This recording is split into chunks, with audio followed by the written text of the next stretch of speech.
Bismillahirrahmanirrahim. Assalamu alaikum. Asad Yaqub here, and I welcome you to my October 2025 IELTS test prediction video. This prediction is for both computer delivered as well as paper delivered IELTS, and this prediction is global prediction whether you are from Bangladesh. By the way, if you are from Bangladesh, comment this video. Pakistan, India, Nepal, Sri Lanka, or elsewhere in the world, especially in Africa, Ghana, this prediction video is true even for Canada as well, right? Now, let me tell you, this prediction video is more like a guideline. I'm going to guide you. I'm going to tell you what is important, what to focus, how to prepare for IELTS exam if you are appearing in the month of October. Before I proceed, let me tell you, for October, I have prepared a wonderful study plan. This study plan is not guesswork. This study plan is more like, preparation plan for October. And this plan, like if you have not completed your IELTS preparation or if you haven't started your IELTS preparation, this study plan is going to help you prepare for IELTS. Like you are a busy person, you don't have much time, so this study plan can help you. This study plan covers all 4 modules, okay? Now, let's get started. As far as IELTS in October is concerned, overall computer delivered IELTS tests are going to be easy to moderate, and paper delivered IELTS, especially in Bangladesh, paper delivered IELTS is also going to be easy to moderate, but in some dates it's going to be moderate to difficult. When I use the word difficult, it means listening part 3 and academic reading part 2 or 3, okay?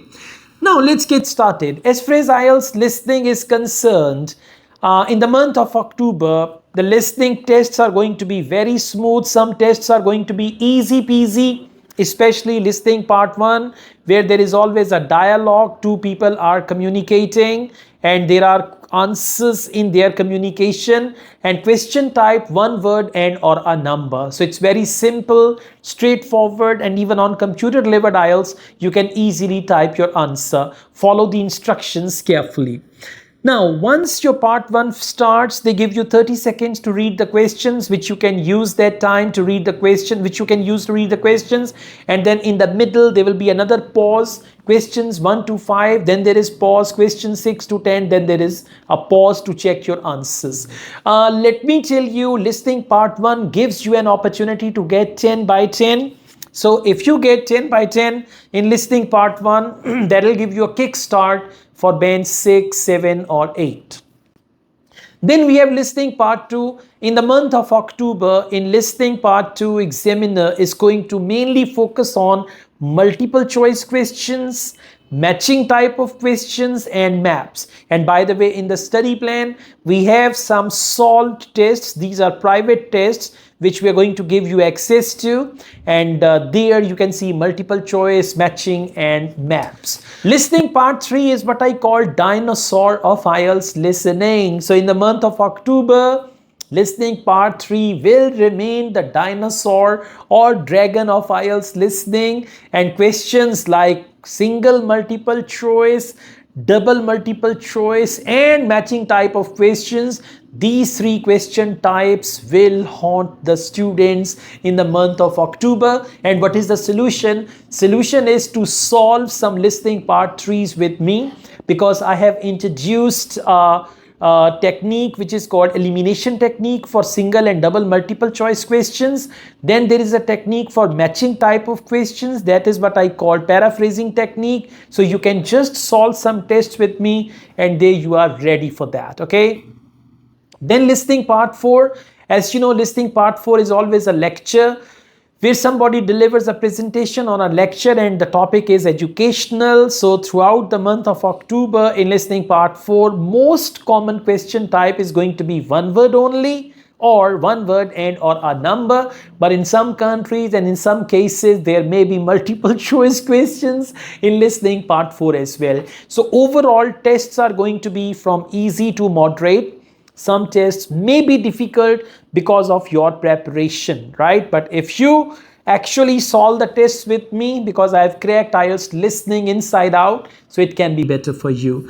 After listening, now we talk about reading, academic reading first. As far as academic reading is concerned, in the month of October, academic reading tests are going to be mainly moderate to difficult. Okay? In reading part 1, throughout the tests in academic reading in the month of October, mainly focus true, false, not given, and one word only. And both question types are called type A questions. Type A questions are where questions and answers are in order. And by the way, in the study plan, I have solved some tests, all 40 questions on screen.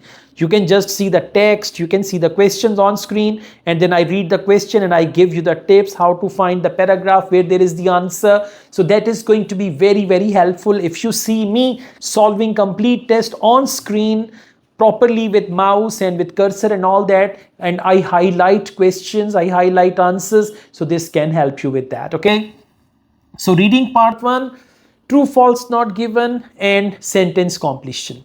For reading part 2, questions like list of headings, multiple choice questions, and still sentence completion and true, false, not given. These question types are very common. For reading part 3, matching is a question type which irritates many IELTS candidates, where you have to match the list of scientists with their statements. So focus that. Along with that, yes, no, not given, summary completion. And when I solve the tests in the study plan, when I solve the reading test, I give the technique which question type you need to attempt first and which question type should be attempted last. This has got this impacts your time management. If you start with type B question, then you have no time for type A questions. So you need to be very, very careful, because in reading, time management is the main issue for students. Some students just complete 2 passages in 1 hour. So this is all about reading. Overall, academic reading tests are going to be moderate to difficult, but if you follow my videos on YouTube, or if you get the study plan, things are going to be fine for you.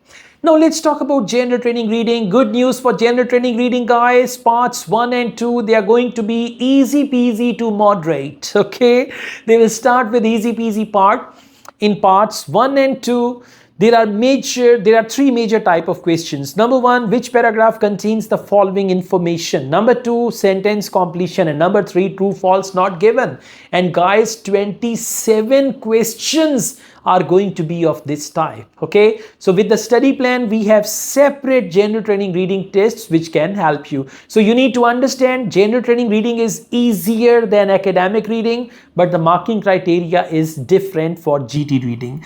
The actual difficulty in the month of October, GT reading part 3 can be a little confusing for some candidates who do not understand English very, very well, because part 3 of general training reading is more like academic reading. In part 3, questions like list of headings, multiple choice questions, yes, no, not given. Sometimes they give you statements and you have to match the statements with scientists. So these questions are same like we have in academic reading. So GT guys, part 3 is very, very essential for you. Now let's go on and we talk about writing. Let's talk about academic writing for the month of October. For writing, I have actually compiled this book. This is academic book. We have the same book in general training also. So if you are academic IELTS candidate, this book is for you. In Pakistan, this book is available in printed form. And in other countries, we provide this book in PDF. Okay. And the good news is, if you get the study plan, you're going to get this book in PDF form. And you're going to get this book in PDF form as well. This is our speaking book. This speaking book is guest book. There are 150 topics for speaking part 1, 150 topics for speaking part 2, and you are highly likely to get your speaking from this book. Okay, and for writing, we've got this book. This book has got 7 units in academic book and 8 units in general training book. So they are going to be very, very helpful to you. Now, as far as writing is concerned, according to my prediction, for academic writing task 1, examiners are going to focus mainly graph with the trend and comparative graph. These graphs are very, very important ones. Okay, so with the study plan, there are 4 lessons, 4 complete lessons for writing, 4 lessons for writing task 1, 4 lessons for writing task 2, and these 4 lessons follow the same book, and then you understand your writing inside out. Otherwise, writing is a big problem for many students. They don't know how to write. And in the book, we have writing template. In the book, we have sample essays written by examiners. So these essays will give you some insight into band 7 or band 8. Okay. So writing task 1, report writing, graph with the trend or comparative graph. You need to understand the difference between these 2 types, and if you don't know the difference, it means you are not prepared for IELTS yet. If we talk about essay writing, for academic writing, examiner is going to focus on opinion essay mainly. Along with opinion essay, there may be discussion essay, okay, or otherwise in some countries it can be problem solution essay as well. For computer delivered IELTS, mainly opinion essay and problem solution essay. And for general training IELTS candidates, I'm just going to tell you that there they mainly focus on discussion essay and a double question essay. A double question essay is an essay where there are 2 questions which you have to answer in 2 body paragraphs, okay. As far as general training writing task 1 is concerned, in GT writing task 1, we have a letter. So more chances are for informal letters and formal letters. Okay. Now let's talk about speaking. As far as speaking is concerned, in the month of October, examiners, IELTS speaking examiners will be updated with the latest speaking topics, and we're going to have the book. We've got this speaking book, and we update our books regularly whenever there is a new topic, whenever there are new cue cards, new topics for speaking part 1, we update our books. So for October, most definitely we are going to update the book, and you will be getting the recent version of the book, and then you can just prepare 150 topics for speaking part 1, questions with sample answers, 150 cue cards, questions with sample answers, and then there is speaking part 3, questions with sample answers. So this book is in detail, and it is a guest book. That is why I call it examiner's book for IELTS speaking. In physical form, you can get this book in Pakistan only. Otherwise, all over the world, you can get this book in PDF form. So guys, when you appear in your IELTS exam, you must send me a feedback message. In your feedback message, you need to tell me what came in the exam, in listening parts 1, 2, 3, 4, what happened, in reading parts 1, 2 and 3, in writing, what was the topic. So please, if you are watching this video now, I entrust you this responsibility that you have to let me know about it, and this is going to help me with my prediction video for the month of November, right? All the best guys. Thank you so much. I also teach IELTS online all over the world, and in campus in Lahore, Pakistan. We offer IELTS test booking service in Pakistan. We have single module preparation. We have books on IELTS. Okay, so if you want to get any of them, we have created a wonderful software for computer delivered IELTS candidates. So we have a website, asadyaqub.com. On the website, we have computerized version of IELTS practice tests. So if you want to subscribe, there are 32 listening tests, 32 reading tests. So you can subscribe that. In order to get the details, you can contact us on WhatsApp. Along with this, we offer study visa consultancy, especially for UK, Canada, Australia, and other countries like Germany, Italy. So if you need study visa consultancy for Pakistan, we are available here. You can just contact us and we'll give you all the details. Thank you so much. Asad Yaqub wishes you best of luck. Take good care of yourselves. Allah Hafiz.